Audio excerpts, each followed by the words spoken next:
Good evening, Sibu, Bintulu, and Miri. Can you hear me? If you can you please wave your play cards, wave it high. You know, it's quite strange for us here to be talking in front of the camera, but we will still do this every night because our message needs to be heard in Sarawak.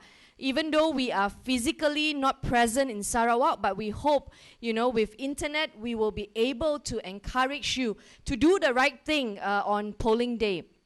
Now, last week, I traveled to Sarawak, and I was actually invited to be in Cebu with the church there for the Passover event. Unfortunately, even with an invitation letter from the church, I was stopped at immigration, and they said there's no reason to be given. It's just following instructions from the top. Mengikut perintah pihak berkuasa negeri. I showed them my speaker's card, and they also refused. Simanggang? Hi, Simanggang. So we are talking to also residents, people in Simanggang. Thank you so much for listening. Now, so when I show them the speaker's card, they also say, no need to see. No need to see any invitation letter, no need to see any card, because this is pihak berkuasa negeri's instruction. Now, I want to remind the Adnan administration that they have not received a mandate from the people yet. This is just a caretaker government. How can a caretaker government behave in such a way? So arrogant.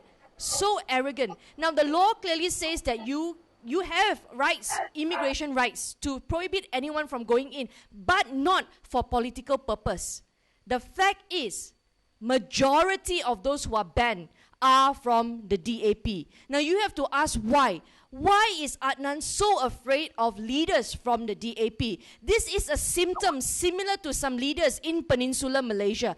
UMNO is also very afraid of DAP. Night and day, they are playing in the news, utusan and everything, night and day. They are focusing all their energy just to bring DAP down. Why?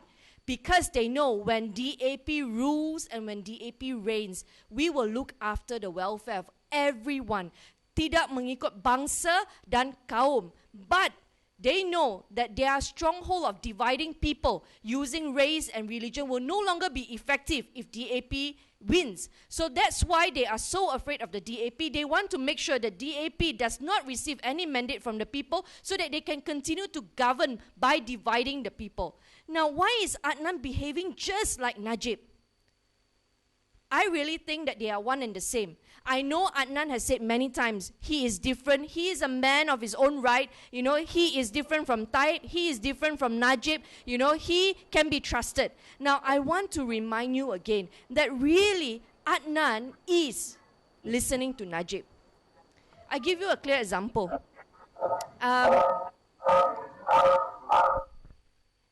You know, someone like Gobind Singh has not offended Adnan.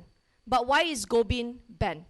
Someone like Tony Phua, I don't think has offended Adnan. He has spoken a lot on 1MDB. Why is Tony Phua banned?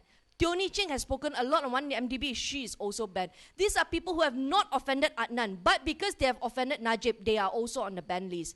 Now, if really Adnan wants to stop, they claim that we are racist. If he really wants to stop racists from entering Sarawak, why did he allow Zaid Hamidi to enter Sarawak? Why did he allow Najib to enter Sarawak? These are people who spoke about the China tsunami, the last general election. These are people who waved, you know, UMNO waved keris in their AGM. Why didn't Adnan Satin ban anyone from there? But he allowed them and banned the DAP. So you need to know, why is Adnan behaving just like UMNO? Because I believe if the DAP win majority of the seats that they contest in Sarawak, change will come upon the State Assembly of Sarawak. So people of Sarawak, you have to pay attention to the candidates by the DAP.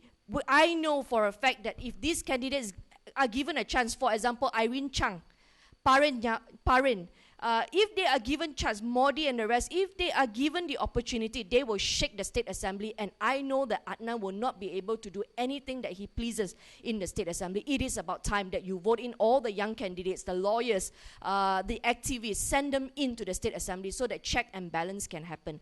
Now, Adnan wants to distance himself from 1MDB. He says 1MDB has nothing to do with him. I want to remind him again, 1MDB has everything to do with Adnan. Why? Because Adnan under PBB has 5 ministers sitting in Najib's cabinet. Are these ministers asleep during cabinet's meeting? How can these 5 ministers from PBB, from Sarawak, not know anything about 1MDB? How can they allow Najib to do whatever he pleases, the checks that he signs, any authorization that he gives concerning 1MDB has full permission by his cabinet, by his ministers.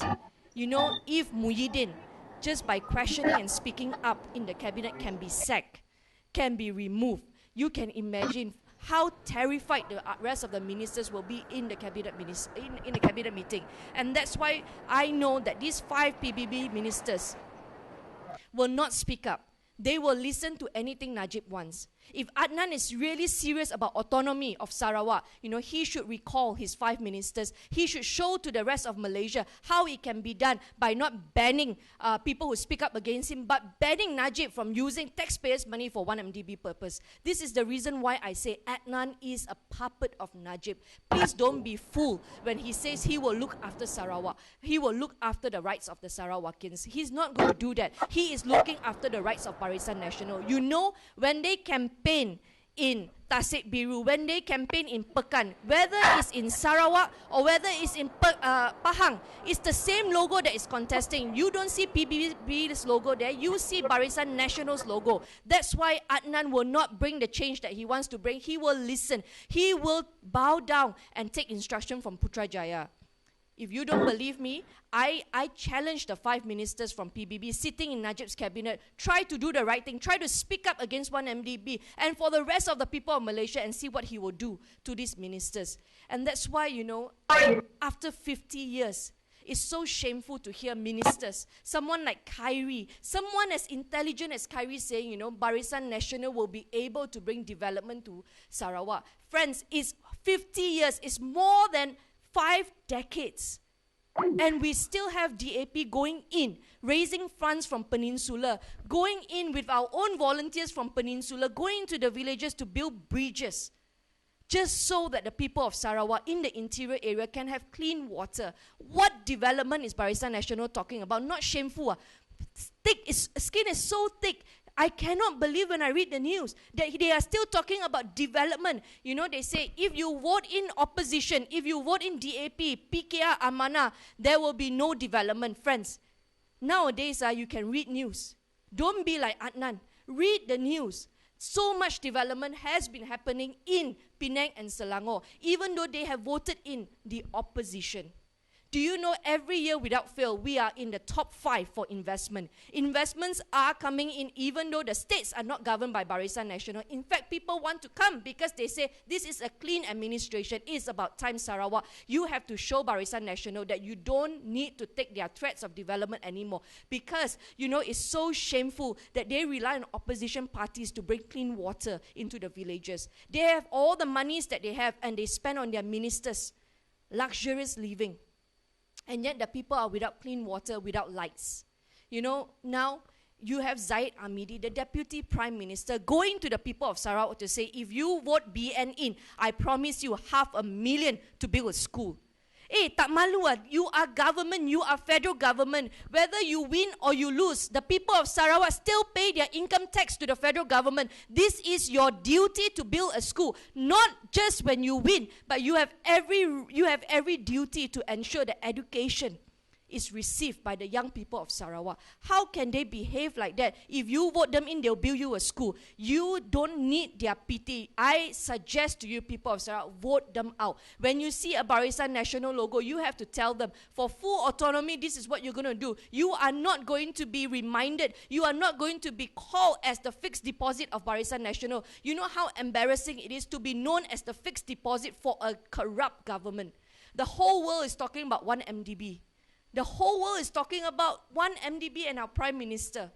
And here, They say that Sarawak will be BN's fixed deposit. People of Sarawak, you have information. You know everything about 1MDB. You have to ensure that you do not remain the fixed deposit of 1MDB. In the rural areas, I can understand they have no internet. But you, the people in the city who have access to Skype now, you have all the information in your hand. Please do not give them a strong mandate. You have to ensure that every single opposition leader who is campaigning on a DAP ticket, PKR ticket and Amanah, please vote them in so that they can check on Adnan Satim. You know, Adnan Satim talks about free buses in Selangor and Penang. He says, you know, if you vote opposition, they will not be able to do all this. Let me remind you again, Selangor and Penang have seen a lot of changes in the last 8 years. Land issues that have not been able to be resolved by Barisan Nasional for the last 20 years, we can get it done in Selangor and Penang. You know, temples, places of worship, they all have access to allocation funds. We don't say, for those seats won by BN, we won't look after you. No, we continue to give them allocation. In fact, our chief minister in Selangor, Datuk Sri Azmin Ali, when he gives out allocation, when he announced his budget, he say, for every constituency won by Barisan Nasional, we will continue to give you allocation because this is your right as taxpayers, not at the mercy of the ruling government. You know, Datuk Sri Azmin Ali even offered 200,000 allocation to every BN assemblyman. But they don't want to take it. We want to do the right thing here, but they don't want to receive. Why? Because we know that they are receiving funds from Putrajaya. Second thing that we want to talk about is reforms. Public Accounts Committee in the State Assembly is so important. Even though we have power, we are not afraid of opposition like Adnan Satim. In Selangor, in our State Assembly, you know, we give Public Accounts Committee chairmanship to the opposition leader. Can you imagine if Barisan Nasional State Assembly and their parliament, can you imagine if they appoint an opposition to chair PAC? Can you imagine if Tony Phua is the chairman of Public Accounts Committee? You will not have edits happening behind committees' back. You will ensure that the investigation inquiry will be completed on time. You will not have Barisan Nasional Committee members being promoted to be deputy minister halfway through investigation. You know, in Selangor, we have done all that. We have amended our standing orders to make sure that the opposition in Selangor, which is UMNO, is given full access to any accounts that they want to check. You know, this is what we call a strong and clean government, by empowering the opposition, not by banning opposition. I want to talk also about freedom of information. We are not afraid to give information. In Selangor and Penang, we are the only two states in Malaysia which have passed the Freedom of Information Enactment. A clean government. Sarawak, you can have that too. I guarantee you, if you give a strong mandate to the opposition, change will come to Sarawak. You will not have ministers every state election coming and treating you like beggars and say, you know, if you vote for Barisan Nasional, I will give you 500,000 to build a school. And you know, they say they don't give cash. They work by giving projects. Do you know why they give by projects? Because someone in UMNO is benefiting from all these contracts. Someone in Barisan Nasional is benefiting from all these projects. Adnan Satim said, you know, I don't like to do personal attacks. In fact, I hate it when I have to talk about a person's character. But I cannot stand when somebody who is not who they say he or she is, and they sell themselves to the people as though they are a sheep, but they are not. You know, Adnan say he's nothing like Pekmore, he's nothing like Taib Mahmud. But if you just go and click on the website of Adnan Satim, look at his portfolio. In 1985, he has already been elected by the people of Sarawak, and he was already sent into the State Assembly. He was ministers for land development. He was advisor, special advisors to Taib Mahmud. He was minister in the chief minister's office for special functions. He knew full well when the illegal loggings were happening. He knew full well that the people of Sarawak are living in poverty. He knew the villages. He knew that you have no water. He was involved in all the dam development. DAM. So it's so sad that people now see that, wow, you know, they believe Adnan's lies to say that Adnan can really transform Sarawak and he will govern differently. No. He was Taib's handpicked man. He is the chief advisor. He is special advisor to Taib Mahmud. Do you think he will do things differently now? He was the one advising Taib what to do with those land. Do you think he will really do differently now as the chief minister when he's given full power? Please, people of Sarawak, I appeal to you on behalf of other states in Malaysia. I appeal to you that you will not remain the fixed deposit of Barisan Nasional. You will help the rest of us, because in Peninsula, we really don't want UMNO anymore. We have already won the popular vote in the last general elections, but we are unable to kick the corrupt out of Putrajaya because they say that Sarawak believes in the Najib's administration. Sarawak is not for Najib. Sarawak is for a clean government. Show them that you are not what they say you are. You know, I have been banned because of a church event in Cebu. I want to tell you, what is it that I talk about when I go to churches? I go and I remind the people that, you know, righteousness alone will exalt this nation. I don't go and talk racial talks in the church. I go and I remind God's people. And I know there are many churches in Sarawak that we cannot be part of a corrupt government, that we cannot elect corrupt people to continue governing. Why? Because it causes injustice to the poor. And you know, in Malaysia, we are known for human trafficking happening up north. You know, our opposition leader has been imprisoned. They have destroyed Anwar Ibrahim's political career just by sentencing me again into jail. And now they are trying to do it with the next generation of leaders. Rafizi Ramli, imprisonment is staring at his face. They foresee that by the end of this year, Rafizi will be imprisoned. You know, we cannot afford this. And I plead with you, the people of Sarawak, that you will rise up above all these threats of development, and you will claim back what is rightfully yours. You are taxpayers. You should have full access to whatever tax that you pay back for the development for Sarawak, not at the mercy of Barisan Nasional ministers and state government. I want to end with this. You know, so many people have been given the chop on their immigration, that if you enter Sarawak, you have to leave by the 5th of May. Do you know 5th of May is just 2 days away from polling day? Can you imagine what's going to happen when they withdraw all our polling and counting agents and our volunteers? 2 days of campaigning without any volunteers, without any observers there to monitor what's happening. We cannot afford that. You know, we have to be smarter than that. I ask that the people of Sarawak, you will volunteer. You know, tonight, at the end of tonight, go up to your candidate and say, how can I volunteer to be a polling and counting agent? Because when the people of Penang, people of Selangor, people of Malacca, they are all sent back 2 days before polling day, I can assure you that there will be hanky-panky happening in all the polling stations. That's why they are sending out all these polling and counting agents. We have to rise up. I appeal to you, please sign up, and so that you can ensure that, you know, the right voters come in to vote and we will not have phantom voters. Now, I just want to end with this story. You know, banning opposition leaders, people think is okay. But I want to remind you that Adnan really is a lawbreaker and he's abusing immigration laws.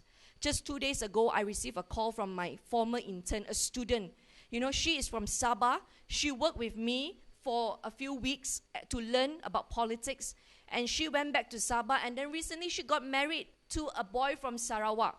They are married and they have a baby, and she went back to Sabah for a holiday. And you know, when she came back just a few days ago to Miri, when she landed at Miri Airport with her baby and her mother, the immigration chopped there and said, you must leave the state by 5th of May. She is married to a local boy from Miri. Her home is in Sarawak. How can Adnan abuse immigration laws like that and send a mother and the baby out and say you must leave the state by 5th of May? And when they press for an answer, no answer is given. You know, it's affecting not just politicians. If Adnan can ban politicians, and today, you know, this girl, this latest mother, the mother with a baby, and say you must leave the state by 5th of May.